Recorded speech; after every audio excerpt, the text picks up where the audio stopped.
انا اعطیناک الکوثر فصل لربک وانحر ان شانئک هو الابتر۔ اے نبی ہم نے آپ کو خیر کثیر عطا کیا۔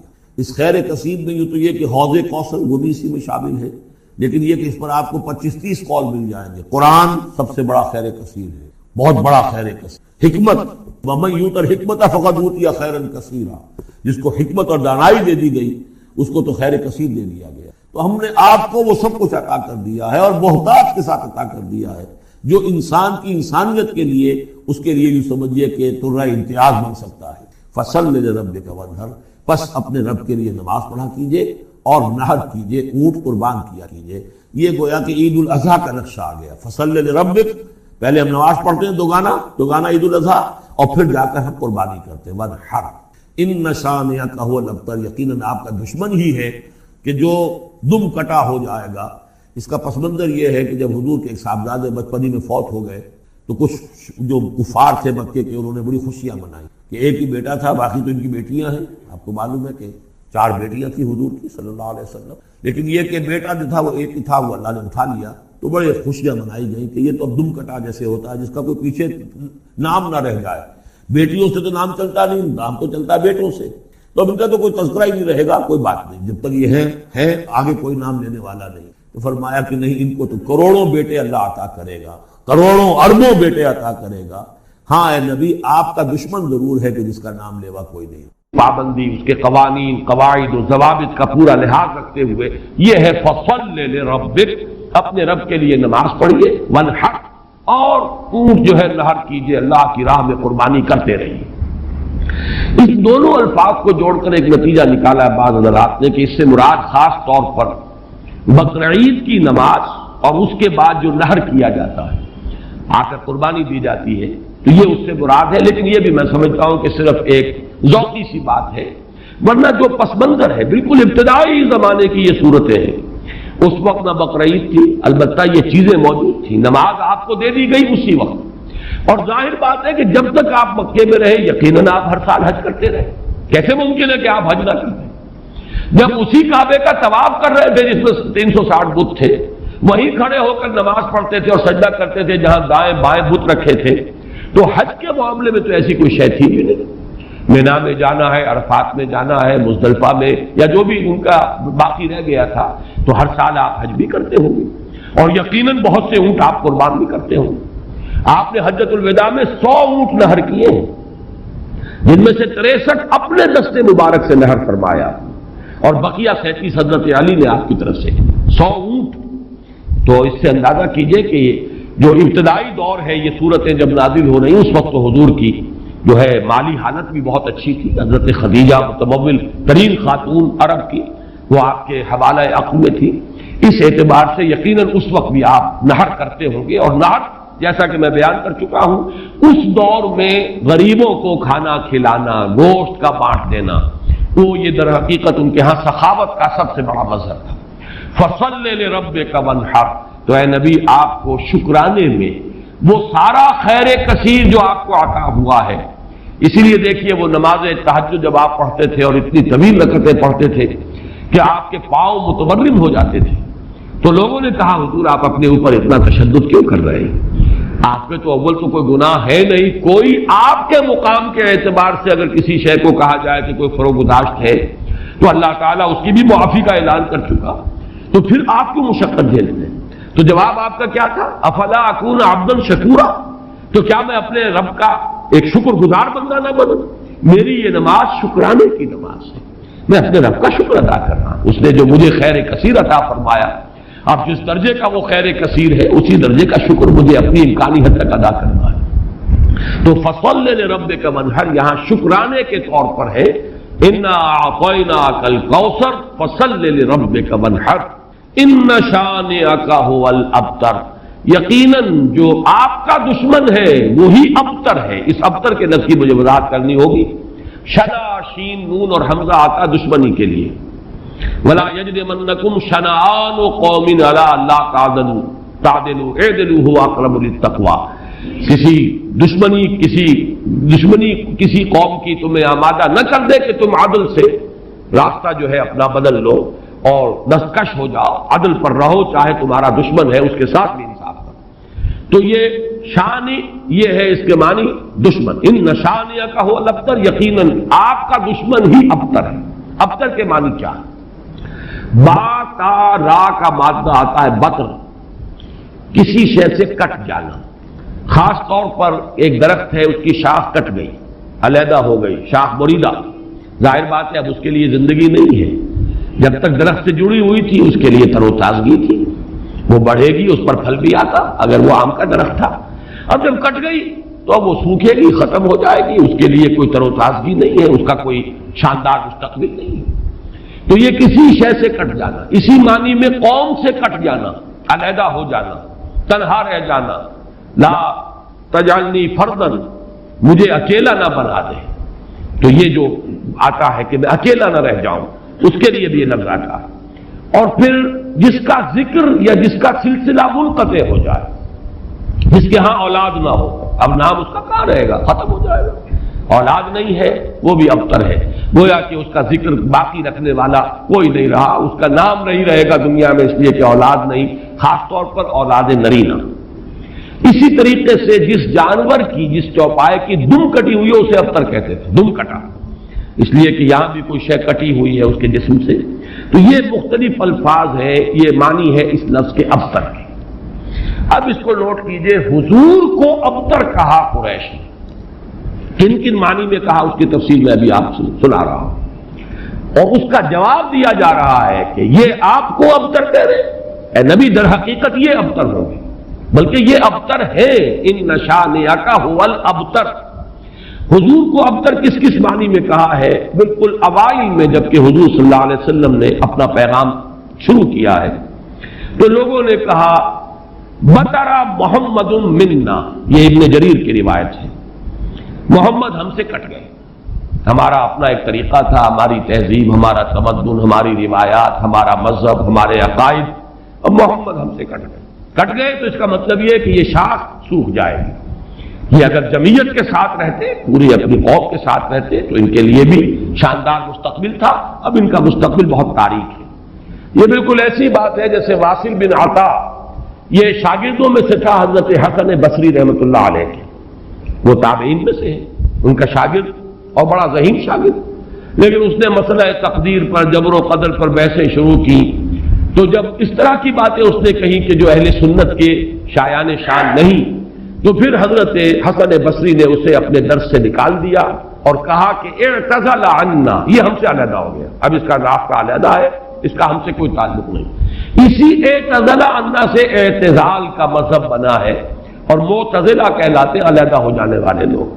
تو اسی طریقے سے قوم کا پہلا ریئیکشن یہ تھا حضور صلی اللہ علیہ وسلم کے بارے میں کہ بطرا محمد منا، محمد ہم سے کٹ گیا صلی اللہ علیہ وسلم۔ اسی طریقے سے ایک مرتبہ قریش کی بڑی کوئی چوپال کے اندر ان کی بڑی مجلس تھی، اور کعب بن اشرف جو ہے وہ آیا ہوا تھا، یہودی، مدینہ منورہ سے، اس وقت تک تو یثرب تھا، ابھی کہاں مدینہ منورہ، اس وقت تک تو یثرب ایک بستی تھی، اس کا نام یثرب، وہ تو حضور ہجرت فرما کر گئے تو پھر وہ مدینۃ النبی اور المدینۃ المنورہ بنا ہے۔ تو وہاں لوگوں نے کہا، حضور کا ذکر کیا، اس نے تو پوچھا ہوگا کہ سنا ہے آپ کے ہاں کوئی ہے جس نے نبوت کا دعویٰ کیا ہے، تو الفاظ نقل کیے ہیں بزار نے حضرت ابن عباس رضی اللہ تعالی عنہما سے، الا تری الی ھذا الصبی المنبتر، دیکھتے نہیں ذرا تم، الا تری، یہ وہی ارایت الذی، یہ ان کے ہاں تعجب کی بات ہوتی ہے، ذرا دیکھو تو، تعجب بھی تحقیر بھی، یہ ہمارا ایک بچہ ہے۔ اب دیکھیے بچہ کہہ رہے ہیں، حضور اس وقت 42-43 سال کے ہوں گے، لیکن یہ انداز حقارت ہے، یہ تحقیر۔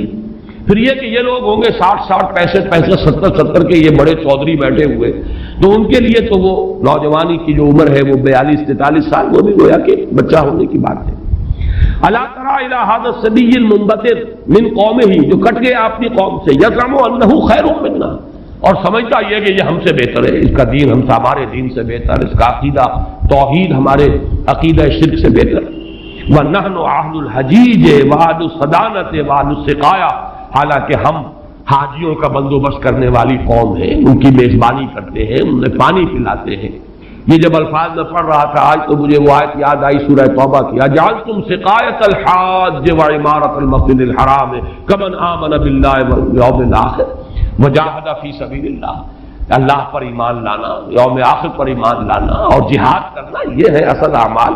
یہ حاجیوں کی کوئی خدمت کر لی، پانی پلا لیا، تم نے اس کو بڑی اونچی نیکی سمجھا ہوا ہے؟ تو یہ بھی منبتر اس شخص کو کہیں گے جو کٹ گیا اپنی قوم سے۔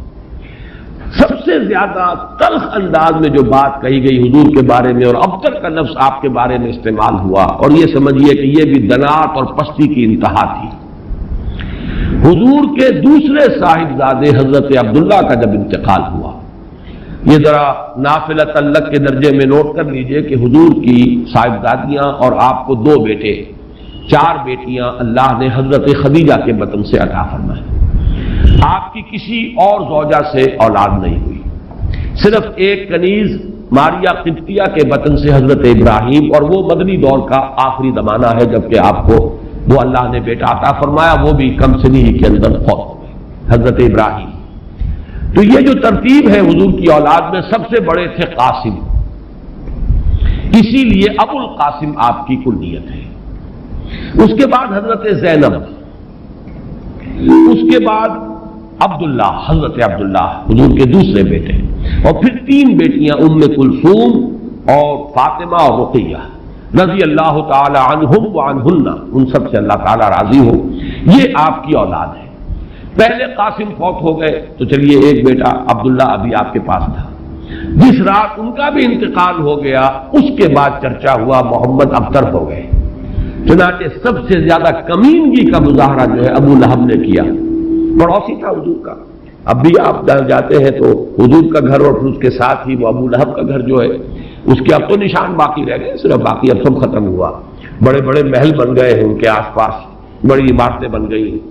ابو لہب دوڑا دوڑا گیا ہے اسی شب، ادھر انتقال ہوا ہے عبداللہ کا، اور وہ دوڑا ہوا گیا، اس نے جا کے خوشخبری دی، بطر محمد اللیلہ، آج کی رات محمد کی جڑ کٹ گئی، محمد ابتر ہو گیا صلی اللہ علیہ وسلم۔ گویا کہ خوشخبری دے رہا۔ یہ دنات اور پستی کی انتہا ہے۔ اس کو نوٹ کر لیجئے کہ اب آگے چل کر سورۃ اللہب اب دور نہیں رہی ہے، شاید اگلے ہی درس میں ہم 3 صورتیں پڑھیں گے، سورہ کافرون، سورہ لہب اور سورۃ النصر۔ آج جیسے 2 پڑھ رہے ہیں، پچھلے درس میں بھی 2 صورتیں پڑھی تھی، اگلے درس میں 3 صورتیں پڑھیں گے انشاءاللہ العزیز۔ بدترین انسان، ارذل الخلائق جو تھا حضور کے دشمنوں میں، وہ ابو لہب تھا، قریب ترین عزیز، حضور کا سگا چچا، لیکن یہ کہ بدترین دشمن، اور دشمن بھی دشمن میں فرق ہے۔ خدا پنج انگوش یکساں نہ کر، نہ ہر زن زنستو نہ ہر مرد مرد، خدا پنج انگوش یکساں نہ کر۔ آپ کے موافقین اور مومنین بھی برابر نہیں تھے، کہاں حضرت ابو بکر رضی اللہ تعالی عنہ، کہاں اس دور کے کوئی عام صحابی، پھر آپ کے دشمن بھی برابر نہیں تھے۔ تو بدترین دشمن یہ ابو لہب ہے، اور اندازہ کیجئے اس کی دنات کا کہ بطر محمد اللیلہ، آج کی رات محمد کی جڑ کٹ گئی، ابتر ہو گئے محمد، معاذ اللہ۔ یہی لفظ کہے تھے پھر عاص ابن وائل سہمی، جو آپ کے دشمنوں میں سے، مخالفین میں سے بہت بڑا چودھری تھا، ان محمد ابتر، اب تو محمد ابتر ہو گئے، ان کی جڑ کٹ گئی۔ لا ابن لہ یقوم مقامہ بعدہ، اب ان کا کوئی بیٹا رہا ہی نہیں کہ جو ان کی جگہ، ان کے مقام پر، ان کی جگہ پر کھڑا ہو، جانشین بنے، ان کے مشن کو آگے لے کر چلے۔ فَإِذَا مَاتَ انقطع ذِكْرَهُ، جب محمد فوت ہو جائیں گے تو ان کا ذکر بھی منقطع ہو جائے گا۔ یہ وہ ابتر کا مفہوم جس کا کہ تقابل ہم کریں گے، اِنَّا وَرَفَعْنَا لَكَ ذِكْرَكَ، وہ کہہ رہے تھے کہ ذکر منقطع ہو جائے گا، اور سورۃ الانشراح میں اللہ کی طرف سے نوید آئی، وَرَفَعْنَا لَكَ ذِكْرَكَ، ہم نے تو آپ کا ذکر بہت بلند کر دیا۔ تو یہ ہے اِنَّ شَانِئَكَ هُوَ الْأَبْتَرُ، اے نبی آپ ابتر نہیں ہوں گے، آپ کو تو ہم نے خیر کثیر عطا فرمایا، آپ کا ذکر بلند کیا، آپ کی مانوی اولاد، آپ کی امت، کتنے بڑے بڑے اولیاء اللہ، صوفیاء، اہل اللہ، اتقیاء، صلحاء، مجددین، علماء، جن کے بارے میں علماء امتی کا انبیاء بنی اسرائیل، وہ سب آپ کی مانوی اولاد۔ پھر آپ کی صاحبزادی حضرت فاطمہ سے جو اولاد چلے گی، اس کا جو مقام و مرتبہ دنیا میں ہوگا، تو آپ ابتر نہیں ہیں معاذ اللہ۔ جیسے سورہ نون کے شروع میں فرمایا، نون والقلم وما یسطرون ما انت بنعمت ربک بمجنون، اور کچھ ہی دنوں کے بعد دیکھ لیں گے کہ کون مجنون تھا، محمد مجنون تھے معاذ اللہ، یا ابو جہل مجنون تھا اور پاگل ہو گیا تھا، اس کی مت ماری گئی تھی۔ فَسَتَنظُرُ وَيَنظُرُونَ بِأَيِّكُمُ الْمَفْتُونُ، یہ میں بھول رہا ہوں آیت، آپ بھی دیکھ لیں گے اور یہ بھی دیکھ لیں گے کہ کون تھا جو کہ بچل گیا تھا اور جس کی مت ماری گئی تھی۔ اسی طرح یہاں فرمایا اِنَّ شَانِئَكَ هُوَ الْأَبْتَرُ۔ درس تو مکمل ہوا، اب ذرا بعض زمینیں ہیں ان کو چونکہ آئندہ کے درس سے بھی تعلق ہے، اور جیسے میں نے مولانا فراہی رحمۃ اللہ علیہ کے بارے میں اپنے پچھلے درس میں کچھ عرض کیا تھا کہ اگرچہ ان کا بہت اونچا مقام ہے میری نگاہ میں، لیکن وہ سائنٹیفک ریشنلزم سر سید کی صحبت کی وجہ سے اور ان کے زیر اثر آنے کی وجہ سے کسی نہ کسی درجے میں متاثر ہو گئے تھے، جو سورہ فیل میں انہوں نے تمام جو مفسرین اور تمام معصور جو تفسیر ہے اس کو چھوڑ کر ایک علیحدہ رائے اختیار کی۔ اسی طرح چند باتیں آج میں عرض کرنا چاہتا ہوں۔ ایک تو یہ جو صورتیں اس وقت ہم پڑھ رہے ہیں، ان میں سے تقریباً تمام صورتوں کے بارے میں مکی اور مدنی ہونے کا اختلاف موجود ہے، حالانکہ اکثر و بیشتر کے نزدیک اجماع امت اور اجماع مفسرین کے نزدیک یہ ساری صورتیں جو ابھی تک ہم نے پڑھی ہیں یہ مکی ہے، لیکن مدنی کی روایات بھی موجود ہیں۔ خاص طور پر اس سورہ مبارکہ کے بارے میں تو ایک ایسی روایت ہے جو مسلم شریف میں بھی ہے، مسند احمد میں بھی ہے، سنن ابی داؤد میں بھی ہے، سنن نسائی میں بھی ہے، اور حضرت انس رضی اللہ تعالی عنہ سے مروی ہے۔ حضرت انس حضور کے خادم خاص رہے مدنی دور میں۔ اب ظاہر بات ہے وہ واقعہ بیان کر رہے ہیں۔ وہ کہتے ہیں کہ ایک روز حضور ہمارے مابین تشریف فرما تھے اور کچھ گفتگو ہو رہی تھی، اچانک کچھ آپ کو ایک خاص اونگ کی سی کیفیت آپ پر طاری ہوئی، یعنی آپ نے آنکھیں بند کی اور اس کے بعد آپ نے آنکھیں کھولی تو آپ کے چہرے پر مسکراہٹ تھی، تبسم تھا۔ آپ نے پوچھا کس بات پر؟ آپ نے فرمایا کہ مجھ پر سورت نازل ہوئی ہے، اور پھر بسم اللہ پڑھ کر آپ نے انا اعطیناک الکوثر فصل لربک وانحر ان شانئک هو الابتر یہ سورہ مبارکہ سنائی۔ اب یہ روایت اتنی قوی ہے کہ اس کی بنا پر کچھ حضرات کی رائے ہے، اکرمہ اور مجاہد اور قتادہ، اور اس کو امام مسلم نے بھی تسلیم کیا، اور الاتقان میں امام سیوطی نے بھی اسے مدنی صورت قرار دیا، جبکہ حضرت ابن مردویہ سے یہ مروی ہے کہ ابن عباس، عائشہ اور ابن زبیر رضی اللہ تعالی عنہم یہ سب کے سب اسے مکی قرار دیتے ہیں، اور جمہور مفسرین نے اسے مکی قرار دیا ہے۔ میں نے خاص طور پر آج بات اس لیے بیان کی ہے کہ ان چھوٹی صورتوں کے بارے میں اکثر و بیشتر کے بارے میں اختلاف ہے، نمبر ایک۔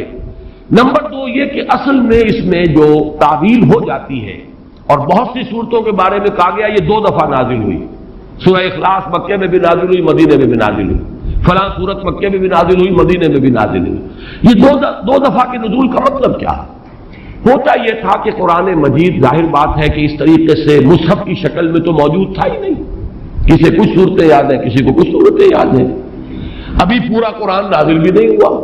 یہ تو یوں سمجھیے کہ مدنی کے دور کے بھی انتہا پر جا کر پورا قرآن بنے گا، تو وہ اتنا چرچا نہیں تھا لوگوں کے مابین۔ اور وہ صورتیں کہ جو مکی دور میں نازل ہوئی تھی، جب وہ حالات و واقعات ایسے ہوتے تھے مدنی دور میں بھی کہ جن پر ان صورتوں کے مضامین کا انطباق ہوتا تھا، تو حضور اس وقت جب پڑھتے تھے تو لوگ یہ سمجھتے تھے یہ ابھی نازل ہوئی، حالانکہ وہ اصل میں مکے کے دور میں نازل ہو چکی۔ لیکن یہ کہ جیسے کہ انطباق ایسا ہو جاتا ہے، وہ واقعہ بہت ہی مشہور ہے کہ سورہ آل عمران میں وہ آیت موجود ہے وما محمد الا رسول قد خلت من قبلہ الرسل افإن مات أو قتل انقلبتم على أعقابكم۔ لیکن جب حضور کا انتقال ہوا ہے اور حضرت عمر پر ایک جذباتی کیفیت طاری ہوئی اور تلوار کھینچ کر آپ بیٹھ گئے کہ جو کہے گا کہ محمد کا انتقال ہو گیا اس کی گردن اڑا دوں گا، پھر حضرت ابو بکر آئے، سیدھے گئے حجرہ عائشہ میں۔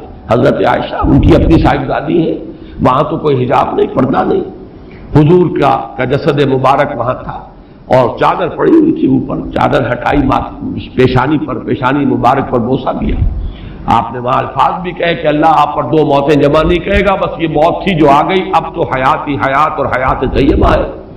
باہر آ کر اب آپ نے خطبہ دیا، من کان یعبد محمدا فإن محمدا قد مات ومن کان یعبد اللہ فإن اللہ حی لا یموت۔ جو کوئی محمد کو پوجتا تھا وہ سن لے کہ محمد کا انتقال ہو گیا، اور جو کوئی پجاری تھا اللہ کا، پوجنے والا اللہ کو، وہ جان لے کہ اللہ تو زندہ ہے جس پر کبھی موت طاری نہیں ہوئی۔ پھر آیت پڑھی وما محمد الا رسول قد خلت من قبلہ الرسل۔ حضرت عمر فرماتے مجھے ایسے محسوس ہوا جیسے یہ آیت اسی وقت نازل ہوئی۔ یہ جو کیفیت ہوتی ہے کہ آیات کا جب مضامین کے اعتبار سے انطباق ہوتا تھا مدنی دور کے مختلف واقعات پر، تو صحابہ یہ سمجھ لیتے تھے بات کہ شاید یہ صورت ابھی نازل ہوئی ہے، حالانکہ وہ صورت مکی دور کی نازل شدہ صورتوں میں سے۔ یہ میں نے خاص طور پر آج یہ ضمیمہ اپنے درس کا اس لیے بیان کر دیا ہے کہ اگلے درس میں ایک بڑی اہم بحث آئے گی سورۃ النصر کے زمانہ نزول کے بارے میں۔ میری رائے چونکہ اس کے بارے میں نے کافی غور و خوض کیا ہے، اور جس رائے پر میرا دل ٹھکا ہے وہ عام جو تفاسیر میں رائے ہے اس سے مختلف ہے، اس لیے میں نے یہ پورا مضمون آج تمہیداً بیان کر دیا کہ خود اس سورہ مبارکہ کے بارے میں مسند احمد ابن حنبل، صحیح مسلم اور سنن ابی داؤد اور سنن نسائی کی روایت کے برعکس جمہور مفسرین نے، ان کے نزدیک اس روایت کی روح سے یہ مدنی ہے، لیکن جمہور مفسرین نے اس کو مکی قرار دیا ہے۔ تو گویا کہ اس میں رائے قائم کرنے کا موقع ہے، امکان ہے، اور انسان جو ہے مضمون کی دلالت کے اعتبار سے مضمون کیا ہے صورت کا کوئی نہ کوئی رائے قائم کر سکتا ہے۔ اب دوسری بات میں عرض کر رہا ہوں، آج میں نے تذکرہ کیا تھا اور وہ میں نے جیسے کہ پچھلی مرتبہ عرض کیا تھا، اب یہ مصحف کا درس، قرآن مجید کا درس مسلسل اب ختم ہوا چاہتا ہے۔ میں سمجھتا ہوں کہ 2 نہیں تو میکسیمم 3 نشستوں میں ہم پہنچ جائیں گے اختتام تک مصحف کے۔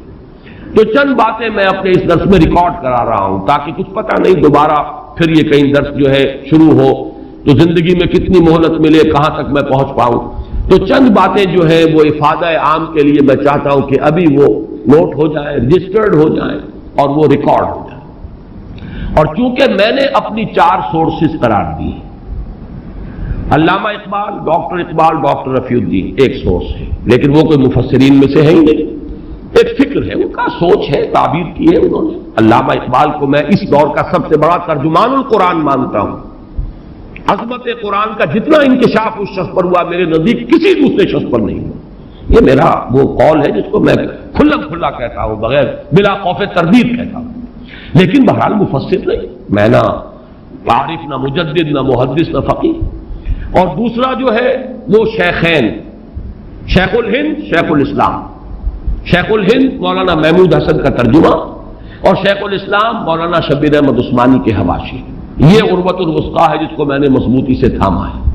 سلف کے ساتھ میرا رشتہ اس حدیث اور اس ترجمے اور تفسیر کے حوالے سے قائم ہے، اسلاف کے ساتھ میں جڑا ہوا ہوں، یہ عروۃ الوثقیٰ اس کی وضاحت میں کر چکا ہوں۔ لیکن استفادہ زیادہ جو میں نے کیا ہے وہ دوسرے 2 شعبے ہیں، مولانا فراہی اور ان کے شاگرد مولانا اصلاحی، مولانا ابوالکلام آزاد اور ان کے مانوی جانشین مولانا سید ابو الاعلیٰ مودودی۔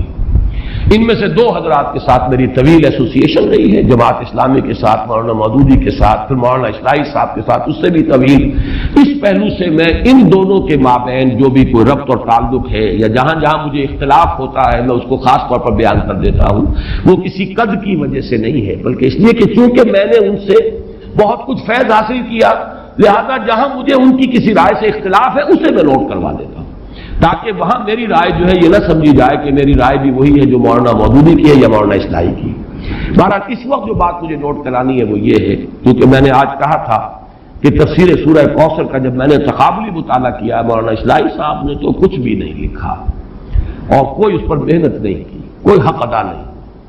مولانا فراہی کی کچھ چیزیں نقل کی جیسے سورہ فیل میں نقل کی ہیں، اسی طریقے سے سورہ کوثر میں نقل کر دی، لیکن یہ کہ مولانا مودودی نے تفہیم میں واقعہ یہ کہ حق کیا ہے، بڑی محنت کی، ساری معلومات جمع کر دی۔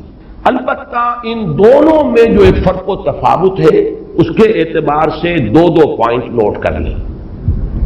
مجھ سے بہت سے لوگ مشورہ مانگتے ہیں کہ آپ کون سی تفسیر ریکمنڈ کرتے ہیں، تو میں ہمیشہ یہ کہا کرتا ہوں کہ مولانا مودودی کی تفہیم اگر صرف آپ پڑھتے ہیں تو حواشی جو ہے شیخ الہند کے اور شیخ الاسلام کا ترجمہ اور حواشی وہ ضرور شامل کر لیجیے۔ تدبر قرآن پڑھتے ہیں تو اس کے ساتھ بھی اس کو ضرور شامل کیجیے۔ اس کی کیا وجہ ہے؟ یہ دونوں تفسیریں چاہے تفہیم القرآن ہو چاہے تدبر قرآن ہو، دین کا جو باطنی پہلو ہے، تصوف کی جو چاشنی ہے، اس سے یہ دونوں تفسیریں بالکل خالی ہیں، قائل ہی نہیں۔ جب قائل نہیں تو ادھر ان کی توجہ نہیں ہوئی، ان حقائق پر نگاہ نہیں گئی۔ موتی ہیں بکھرے ہوئے ہیں، لیکن یہ کہ آپ کی توجہ نہیں ہے، آپ کو نظر نہیں آئے کہ موتی بکھرے ہوئے ہیں۔ مولانا مودودی کا بھی وہ مزاج نہیں، مولانا اصلاحی صاحب کا بھی وہ مزاج نہیں، بلکہ مولانا اصلاحی صاحب زیادہ ہی سخت ہے۔ اس اعتبار سے ان دونوں کی تفسیروں کے اندر یہ پہلو جو ہے، ایک پہلو بہت ہی یہ سمجھیے کہ یعنی نظر انداز ہو گیا ہے، اس پہلو سے وہاں بڑی کمی ہے۔ اس کمی کو پورا کرنے کے لیے حرکی پہلو تفہیم القرآن میں ہے، تدبر قرآن مجید کے اپنے اسالیب، زبان کی بحث، ادب کے حوالے سے، اور نظم القرآن، قرآن کا نظم، سورتوں کا، آیات کا، یہ مولانا اصلاحی صاحب کا خاصہ ہے۔ لیکن دونوں چونکہ اس سے خالی ہے، معنوی اور وہ جو روحانی مباحث ہے، تصوف کے موضوعات ہیں، لہذا اس کو تو شامل کرنا چاہیے ہر صورت، یعنی شیخ الہند کا ترجمہ اور مولانا شبیر احمد عثمانی کے حواشی۔ کہ حضرت موسیٰ علیہ السلام کا آپ کو معلوم ہے کہ کوہ طور پر اللہ تعالیٰ سے ہم کلامی کا شرف حاصل کرتے تھے، گفتگو ہو رہی ہے لیکن اللہ نظر نہیں آ رہا۔ اب اس کو اپنے اوپر طاری کیجئے، یہ صاف سامنے آتے بھی نہیں، صاف چھپتے بھی نہیں۔ یہ جو صورتحال تھی کہ اگر کسی کی آپ آواز سن رہے ہیں، کلام سن رہے، سامنے نہیں آ رہا، تو آپ کے دل میں خواہش پیدا ہوگی کہ ذرا سے یہ پردہ بھی اٹھا دیا جائے، مجھے دیدار بھی حاصل ہو جائے۔ لہذا سورہ اعراف میں ہے جب کئی بار یہ شرف ہم کلامی حاصل ہوا اللہ سے، تو حضرت موسیٰ علیہ السلام نے بڑی ہمت سے کام لیا، بڑی جرت کی، درخواست کر دی، رب ارنی انظر الیک، یہ جو پردہ بیچ میں حائل کیا ہوا ہے پروردگار، تو میرا شوق دیکھ، میرا اشتیاق دیکھ، تو مجھے ذرا دیدار بھی عطا ہو جائے۔ اس پر کیا بات کہی گئی؟ لن ترانی، موسیٰ تم مجھے ہرگز نہیں دیکھ سکتے، تم اس جسد ظاہری کے ساتھ، اس جسد مادی کے ساتھ، ان عنصری آنکھوں سے میرا دیدار نہیں کر سکتے۔ ولیکن انظر الی الجبل، دیکھو ہم تمہیں ایک مثال دیے دیتے ہیں، ذرا اس پہاڑ کی طرف دیکھو، ہم اپنی ایک تجلی اس پر ڈالیں گے۔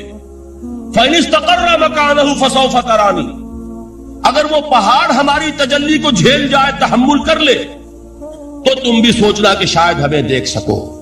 اس کے بعد ہوا کیا؟ فَلَمَّا تَجَلَّى رَبُّهُ لِلْجَبَلِ جَعَلَهُ دَكًّا وَخَرَّ مُوسَىٰ صَعِقًا، جب اللہ تعالیٰ نے پہاڑ پر اپنی ایک تجلی ڈالی تو وہ پہاڑ جو ہے پھٹ گئے، اور موسیٰ، اب دیکھیے براہ راست تجلی موسیٰ پر نہیں ہے، یہ انڈائریکٹ مشاہدہ ہے تجلی ربانی کا، کہ جو پہاڑ پر ہوئی ہے، اور پہاڑ کی جو کیفیت ہوئی ہے اس کے مشاہدے سے حضرت موسیٰ بے ہوش ہو کر گئے۔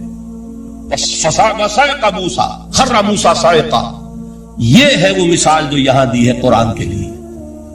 لَوْ أَنزَلْنَا هَذَا الْقُرْآنَ عَلَىٰ جَبَلٍ لَرَأَيْتَهُ خَاشِعًا مُتَصَدِّعًا مِنْ خَشْيَةِ اللَّهِ، نتیجہ کیا نکلا؟ انفر کیجئے، استدلال، استنتاج، نتیجہ یہ نکلا کہ جو تاثیر تجلی ذات ربانی کی ہے وہی تاثیر کلام ربانی کی ہے، صرف یہ ہے کہ ہمیں اس کا شعور نہیں، ہمیں اس کا ادراک نہیں۔ یہ بالکل ذات کی تجلی کی جو تاثیر تھی وہی قرآن خود بیان کر رہا ہے کہ اس کلام ربانی کی ہے۔ اس کو بھی علامہ اقبال نے خوب کہا ہے، فاش گویم آنچ در دل مزمرست، صاف کہہ دیتا ہوں جو کچھ میرے دل میں ہے، این کتابیں نیست چیزیں دیگر است، اسے کتاب نہ سمجھ بیٹھنا قرآن کو، یہ کتاب نہیں ہے، کچھ اور ہے۔ کچھ اور کیا ہے؟ مثل حق پنہاؤ ہم پیداستو، زندہ پائندہ گویاستو، یہ تو جیسے اللہ تعالیٰ کی ذات ہے، مثل حق، ذات حق سبحانہ و تعالیٰ کی طرح یہ زندہ ہے، پائندہ ہے۔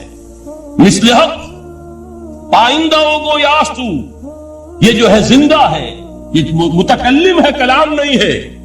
کل صفات ربانیہ جو ہے ظاہر اور باطن، مثل حق پنہا، ظاہر و پنہا، اور حی و قیوم جیسے اللہ کی ذات ہے، وہی صفات اس کلام کی ہے۔ اور اس کے بعد وہ شعر آیا تھا جو میں پہلے سنا چکا ہوں، چوں بجاں در رفت جاں دیگر شود، جب یہ قرآن کسی انسان کے اندر سرایت کر جاتا ہے، اس کے دل پر نازل ہوتا ہے۔ لیکن یہ الفاظ آپ کو کہیں اور نہیں ملیں گے۔ میرے نزدیک جہاں علامہ اقبال اس دور میں قرآن کی عظمت کا سب سے بڑا ثبوت ہے، وہاں عظمت قرآنی کے سب سے زیادہ واقف اور اس کا سب سے زیادہ شعور رکھنے والے بھی علامہ اقبال۔ یہ الفاظ آپ کو کہیں نہیں مل سکیں گے کہ مثل حق پنہاؤ ہم پیداستو، زندہ و بائندہ و گویاستو چون بجاں در رفت جہاں دیگر شود جہاں چو دیگر شد جہاں دیگر شود. جب یہ انسانوں کے اندر سرایت کر جاتا ہے ان کے اندر ایک انقلاب آ جاتا ہے اور یہ اندر کا انقلاب ہے جو ایک عالمی انقلاب کا پیش خیمہ بنتا ہے. آپ آرڈیننس کے ذریعے سے نمازیں پڑھوائیں گے تو پھر نماز وہی پڑھی جائے گی جو آفس ٹائم میں آئے گی. باقی اور کیوں پڑھیں گے؟ وہ تو آرڈیننس کے ذریعے سے پڑھائی جا رہی ہے. اس کا حشر تو وہ ہوگا جو ہمارے ہاں دیکھا جا چکا ہے. اور اس وقت بھی اس زمانے میں نے یہ سنا ایک جگہ کہ کلاس 4 امپلائیز جو ہیں وہ شروع میں جب آرڈیننس نافذ ہوا تھا ہمارے ہاں تو دفتروں میں بڑا اہتمام ہوا. آفیسرز نے خاص طور پر بڑے اہتمام سے ظہر کی نماز پڑھنی شروع کی. لیکن مجھے بتایا گیا کہ کلاس 4 امپلائیز جو ہیں ہمارے یہ ڈرائیورز ہیں پی انز ہیں یہ کھڑے ہنستے رہتے ہیں شریک نہیں ہوتے.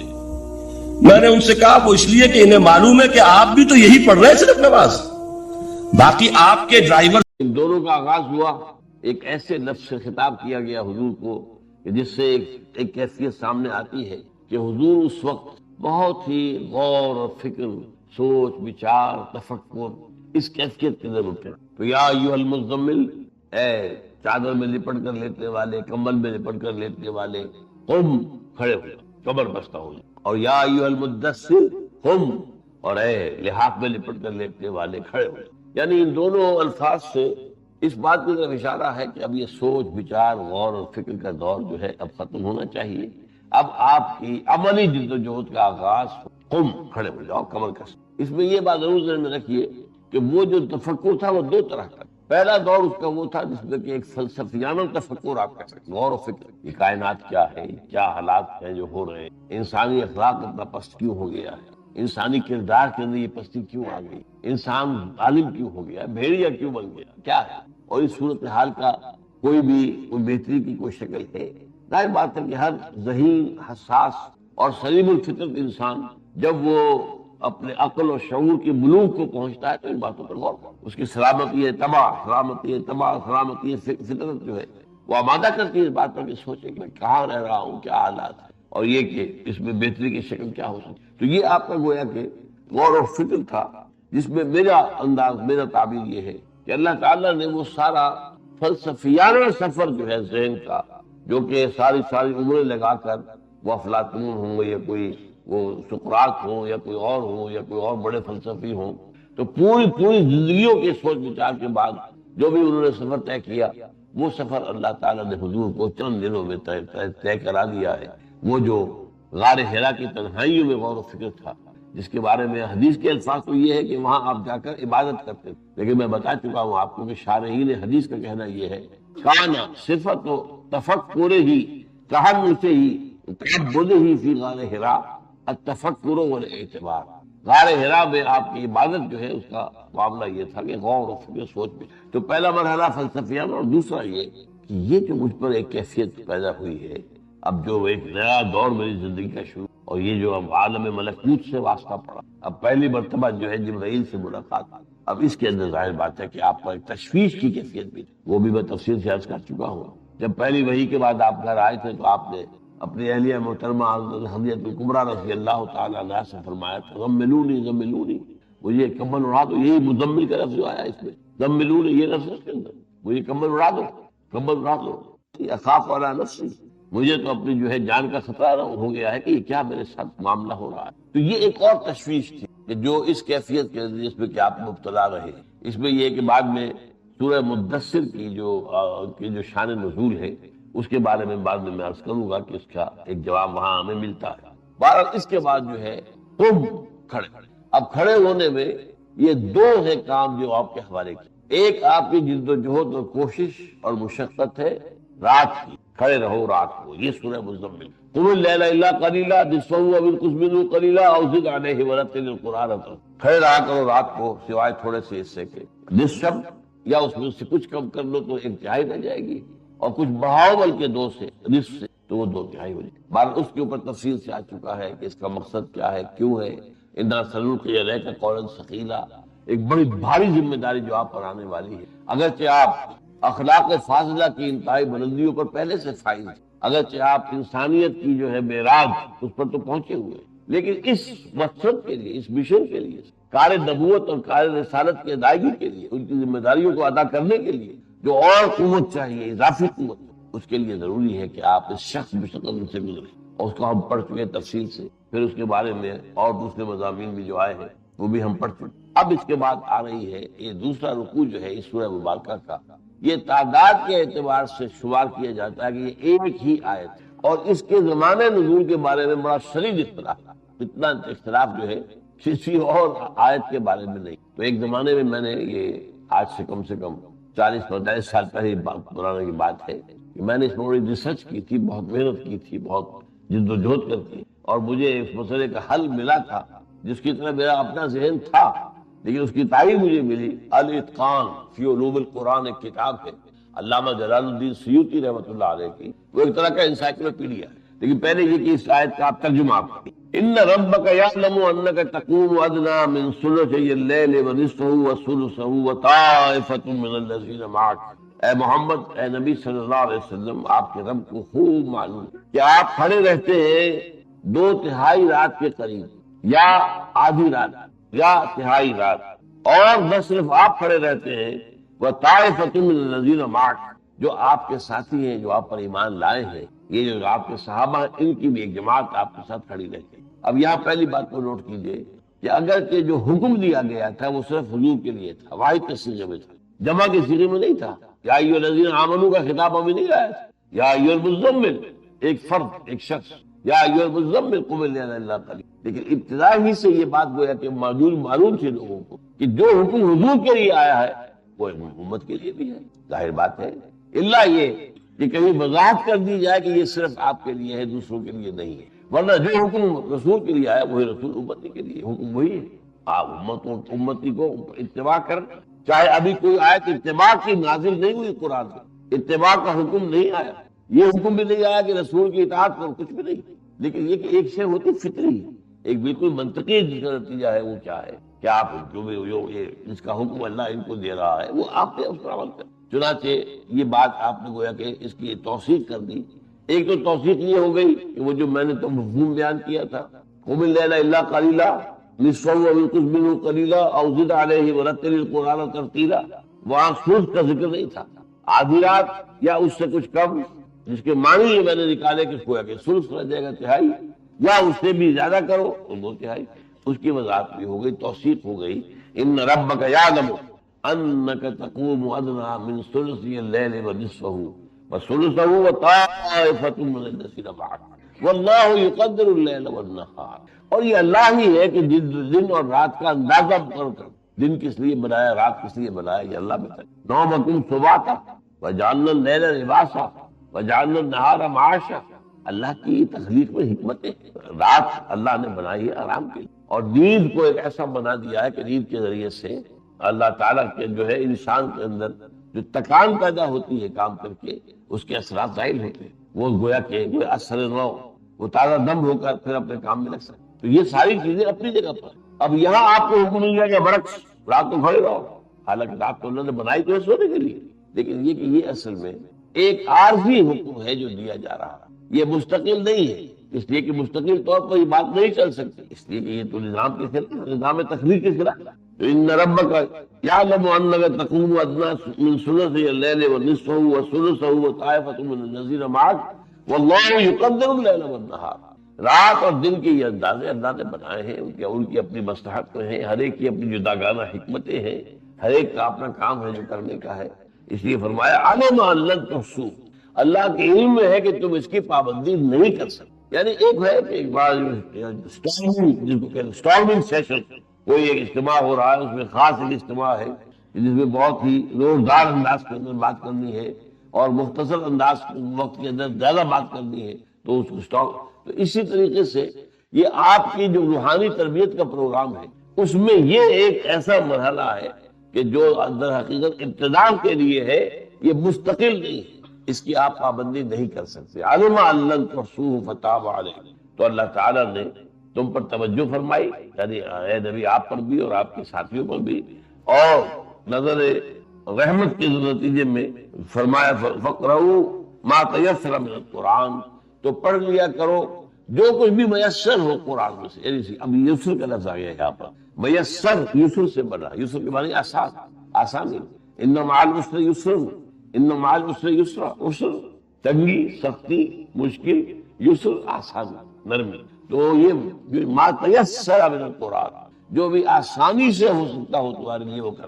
مقدار کی پابندی ختم ہو گئی، ورنہ اس سے پہلے کم سے کم تہائی تو تھی، اب وہ نہیں، اس کی بات بلکہ اس میں ایک ہے کہ ریلیکسیشن دے دی گئی کہ اس میں آپ اپنے مزاج کو دیکھیں، طبیعت کو دیکھیں، اس میں جتنی دیر کے لیے بھی طبیعت کی ذرا آبادگی ہو اور انشراح رہے اور تازگی بھی رہے اور بہت بوجھ نہ پڑے طبیعت کے اوپر، اس لیے کہ ان لنفسک علیک حقا، تمہارے نفس کا بھی تم پر ایک حق ہے، وہ حق تو تمہیں ادا کرنا ہے۔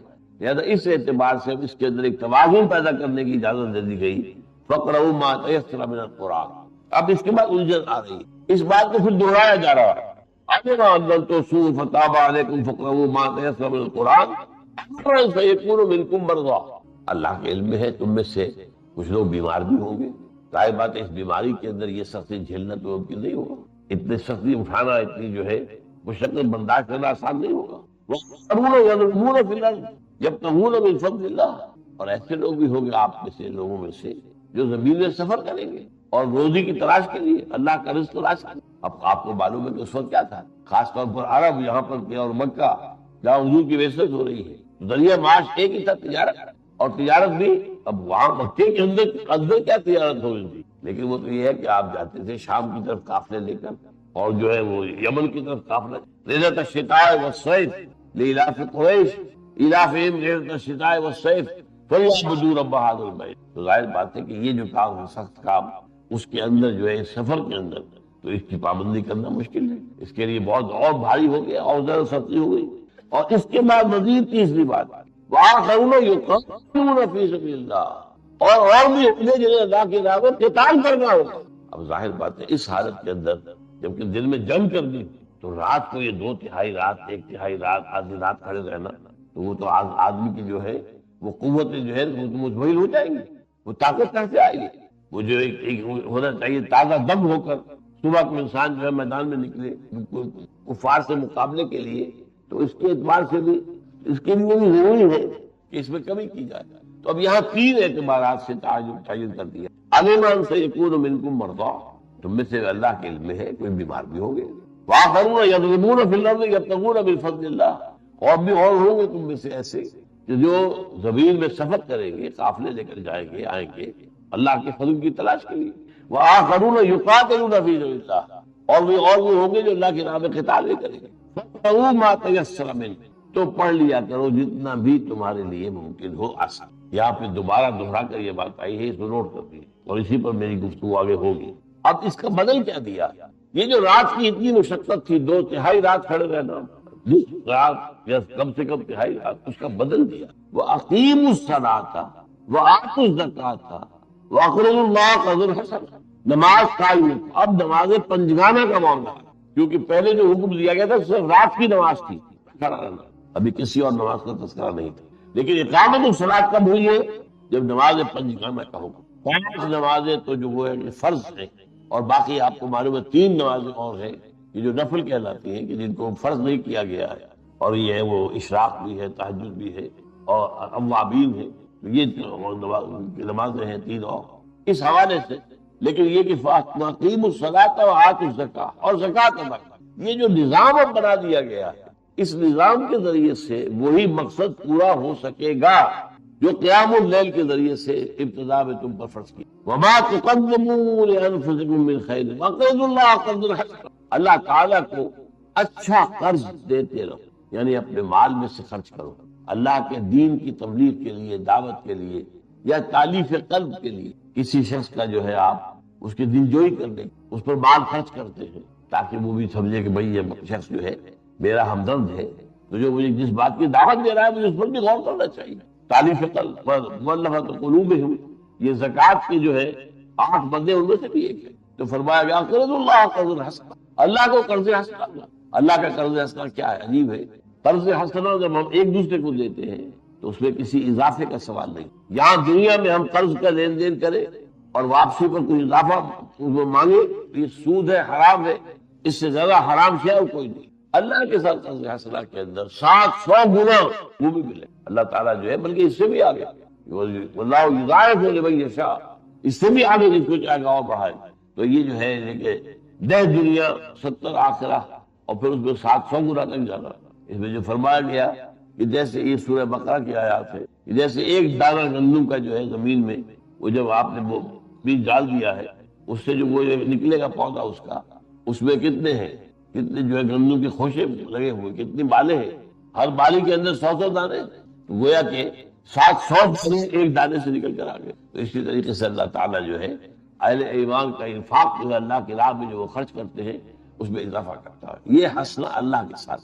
دنیا میں قرض حسنہ اس میں کوئی اضافہ نہیں، البتہ یہ ضرور ہے از خود آپ اپنی مرضی سے اس میں کچھ اضافہ کر دیں تو اس پہ روکا نہیں گیا. یہ حضور سے ثابت ہے کہ حضور نے قرض لیا کسی سے، جب واپسی کا وقت آیا تو آپ نے، لیکن یہ کہ یہ چیز اگر طے ہو اور یہ لین دین کا ایک بنیاد بن جائے وہ حرام مطلق. البتہ یہ کہ بغیر کسی طے کیے کہ بغیر کسی شرط کے طور پر اس کو اختیار کرنے کی اگر کوئی اضافہ کر دیا جائے تو اس میں کوئی جو ہے ممانعت نہیں. وما تقدموا لانفسکم من خیر تجدوہ عند اللہ، اور جو کچھ بھی تم آگے بھیجو گے اپنے لیے خیر میں سے اسے پاؤ گے اللہ کے پاس. پیسہ خرچ کرتے ہو تو کہیں ضائع نہیں ہوگا، موجود. وہ جو اللہ تعالیٰ کا ڈیوائن بینک ہے، imperial bank of this universe, Allah تعالیٰ کے پاس ایک بینک ہے، وہاں جمع ہوتا ہے، اس میں اضافہ ہو رہا ہے، وہ بڑھ رہا ہے. وہ ایک دانے سے 700 دانے بڑھ رہے ہیں تو وہ جو ہے وہ بڑھے گا تو اسے اپنے رب کے پاس موجود پاؤ گے. ہوا خیر وعظم اجرا، اس حال میں کہ وہ بہت بہتر حالت میں ہوگا. حدیث میں آتا ہے کہ بعض اوقات ایک انسان سوچے گا اے اللہ میری تو نیکیاں اتنی نہیں تھی، یہ جو کچھ مجھے یہاں مل رہا ہے. فرمایا تمہارا ہر نیکی جو ہے تمہاری اس نے ایک درخت کی شکل اختیار کی ہے جنت کے اندر اور اس سے جو ہے پھیلا ہے، جتنا بھی اس کے اندر اضافہ ہوا ہے وہ اسی کا نتیجہ ہے. تو اس حوالے سے اس کو تم دیکھو گے جو کچھ تم نے خرچ کیا تھا اللہ کی راہ میں کہ وہ بہت بہتر حالت میں ہوگا جو تمہیں ملے گا، اور اعظم اجرا، اور اجر کے اعتبار سے بہت بڑا. واستغفر اللہ، اور اللہ تعالیٰ سے استغفار کیا کرو، اپنے گناہوں کی معافی مانگتے رہا کرو، اللہ تعالیٰ سے کی مغفرت طلب کرتے رہا کرو.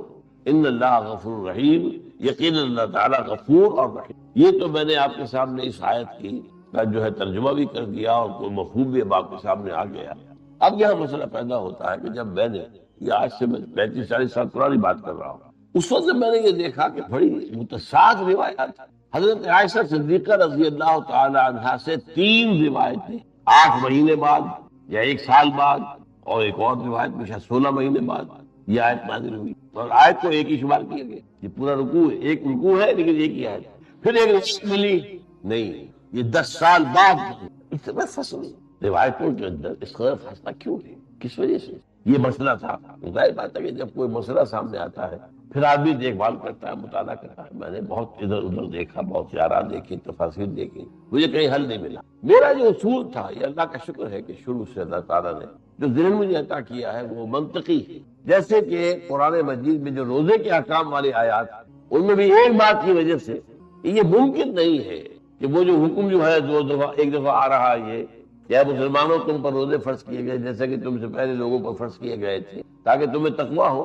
گنتی کے چند دن ہیں، ان میں بھی یہ رعایت ہے کہ اگر تم روزہ نہ رکھو تو ایک آدمی کو کھانا کھلا دو. تھوڑی دیر کے بعد پھر آیت آتی ہے اے مسلمانوں تم پر روزے فرض کر دیے گئے ہیں، رمضان مبارک کے تمہیں روزے رکھنے ہیں. اب یہاں یہ ہے کہ وہ رعایت ختم ہو گئی. ایک رعایت باقی رکھی، بیمار ہو یا سفر پر ہو تو قضا کر سکتے، بعد میں پوری کر لو. وہ روایت تو پہلی بھی تھی اب بھی ہے، لیکن یہ رعایت کہ اگر نہ رکھو تو ایک آدمی کو کھانا کھلا دو، مسکین کو، یہ ختم. یہ ایک وقت میں کیسے ہو سکتی ہے یہ بات؟ اور میں حیران تھا. لوگوں نے ایک ہی وقت میں اتری ہوئی آیات کے اعتبار سے ہمارے سارے مفسرین، خاص طور پر جدید جو ہمارے اس دور کے ہیں، اردو میں جتنی بھی تفسیر لکھی گئی سب کے سب اسی پر. میں کہتا نہیں ممکن. اور مجھے تو خوش قسمتی یہ کہ ایک مضمون ماہنامہ زندگی چھپتا تھا رامپور انڈیا سے، سید عروج احمد قادری اس کے ایڈیٹر تھے. انہوں نے اداریے میں لکھا اور تنقیدی بلکہ کسی درجے استہزائی انداز میں لکھا. یہ مولانا انور شاہ کشمیری رحمۃ اللہ علیہ کو کیا ہو گیا؟ وہ رحمۃ اللہ علیہ اس وقت نہیں کہا ہوگا، اس وقت زندہ تھے. انہوں نے کیسی غلط بات کری ہے کہ یہ جو پہلا حکم ہے یہ رمضان کے روزے کا نہیں ہے، یہ تو بلکہ ہر مہینے میں 3 روزے حضور نے پہلے رکھنے کا حکم دیا تھا، اور یہ فرض علی العین نہیں تھا.